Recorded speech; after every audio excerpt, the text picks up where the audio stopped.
Hello friends, welcome to our channel. और आज से हम शुरू कर रहे हैं नाउन एंड द केस, यानी कि नाउन और कारक। तो सबसे पहले हम समझते हैं कि केस यानी कारक कहते किसे हैं।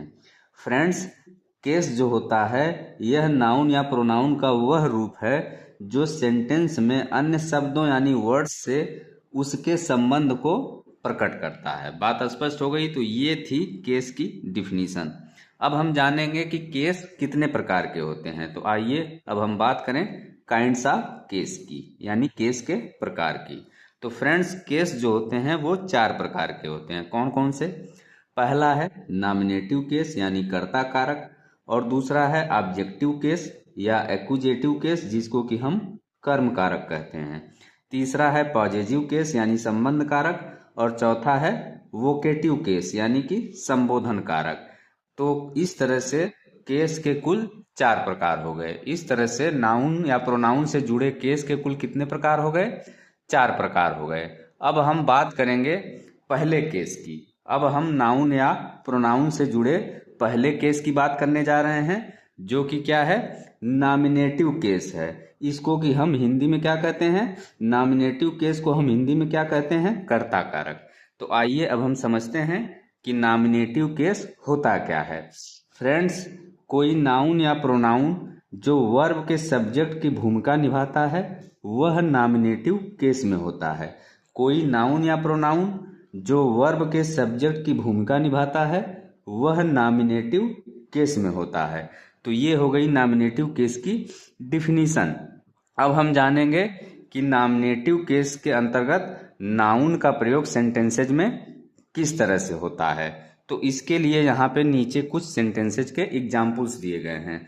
तो चलिए सबसे पहले हम बात करते हैं एग्जाम्पल नंबर 1 की। तो एग्जाम्पल नंबर 1 क्या है? Ram pledge cricket. Ram pledge cricket यानी राम क्रिकेट खेलता है। तो यहाँ पे राम क्या है? राम यहाँ पे नाउन है, और इसके साथ ही राम का प्रयोग यहाँ पे सब्जेक्ट के रूप में हुआ है। तो इसलिए राम का प्रयोग यहाँ पे किस केस में हुआ है? नॉमिनेटिव केस में हुआ है। बात स्पष्ट हो गई। इसी तरह से अब हम बात करेंगे सेकंड एग्जाम्पल की। The sun rises in the east यानी सूरज पूर्व दिशा में उगता है।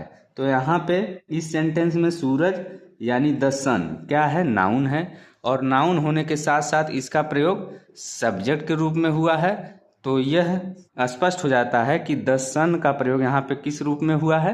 नॉमिनेटिव केस के रूप में हुआ है। तो अब हम बात करेंगे थर्ड एग्जाम्पल की। थर्ड एग्जाम्पल क्या है? The red fort is a famous building यानी लाल किला एक प्रसिद्ध इमारत है। तो यहाँ पे लाल किला यानी the red fort, the red fort क्या है? नाउन है, और इसके साथ ही सब्जेक्ट भी है। तो अतः यह स्पष्ट है कि रेड फोर्ट यानी द रेड फोर्ट जो कि नाउन है, इसका प्रयोग नॉमिनेटिव केस के रूप में हुआ है। बात स्पष्ट हो गई। अब हम बात करेंगे लास्ट एग्जाम्पल की। लास्ट एग्जाम्पल क्या है? वी आर स्टूडेंट्स यानी हम विद्यार्थी हैं। तो यहाँ पे हम यानी वी क्या है? प्रोनाउन है। कौन सा प्रोनाउन है? We first person plural number pronoun है, और वी का प्रयोग यहाँ पे सब्जेक्ट के रूप में हुआ है, यानी वी यहाँ पे सब्जेक्ट के रूप में है। तो यह स्पष्ट है कि वी का प्रयोग यहाँ पे नॉमिनेटिव केस के अंतर्गत हुआ है। तो फ्रेंड्स, ये था आज का वीडियो। उम्मीद करता हूँ कि वीडियो आपको अच्छा लगे। यदि वीडियो आपको अच्छा लगे तो वीडियो को लाइक करें, शेयर करें, साथ ही चैनल सब्सक्राइब करना न भूलें। Thanks for watching.